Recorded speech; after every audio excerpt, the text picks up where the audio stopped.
Hey, this is Stephen with Answer Me This. This is a ministry of the Neuenberg International Church, and we're going to try to answer some of your questions. We have sent out an email to our church this week during the time of separation during this coronavirus that we will not be celebrating the Lord's Supper until we come back together again as a family, as a church body.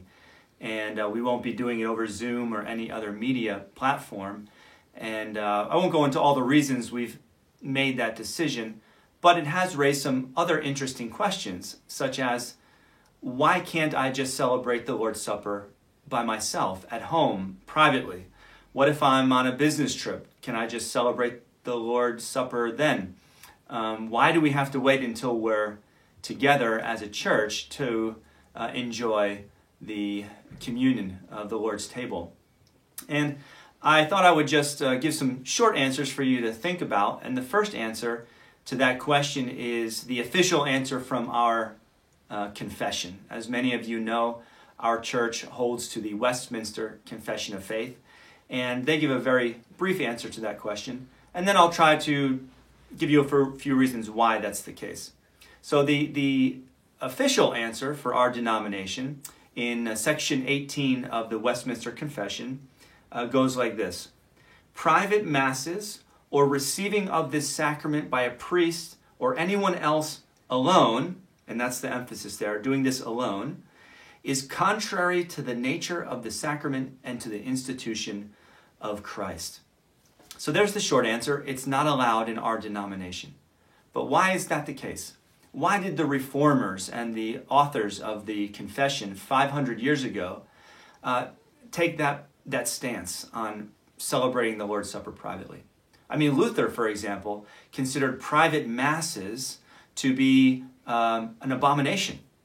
But why did he take that so seriously? Well, there's several reasons for Luther's opinion. One was he abominated the Mass in general because of transubstantiation.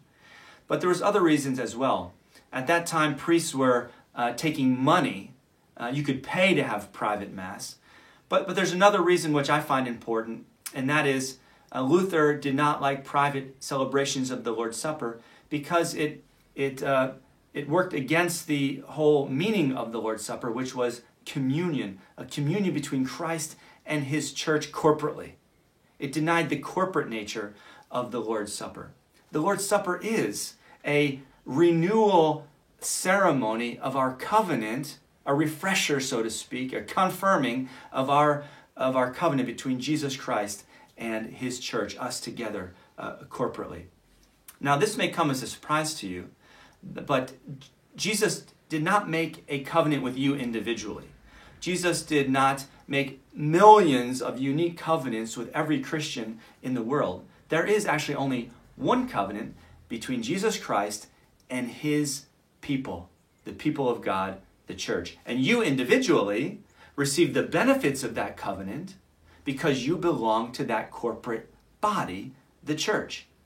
Notice in the Bible it doesn't talk anywhere about the brides of Christ, but the bride of Christ.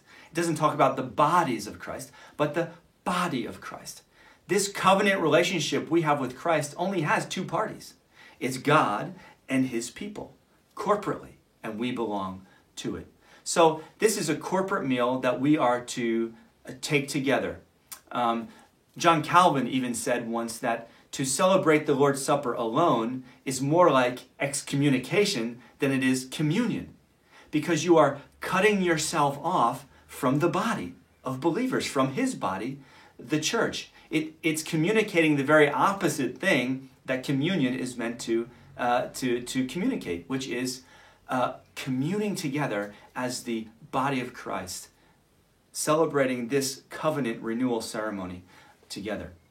Now, there are some exceptions, and most pastors that I know would allow for them, would celebrate smaller groups for those who are shut in or those who are sick and at home. They would take the Lord's Supper to them to celebrate it if they couldn't get to church for a long period of time.